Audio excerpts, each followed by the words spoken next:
about 98% of issues we would vote the same way as the Greens in the Parliament, although as individual members we are completely free to vote as we want. There is no whip system. I look at something and vote for what's in the best interests of Wales.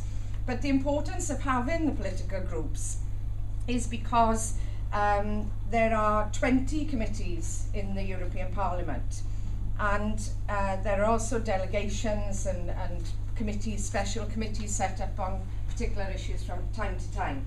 But each member generally sits on 2 committees. You're a full member on one committee and a substitute member on the second committee.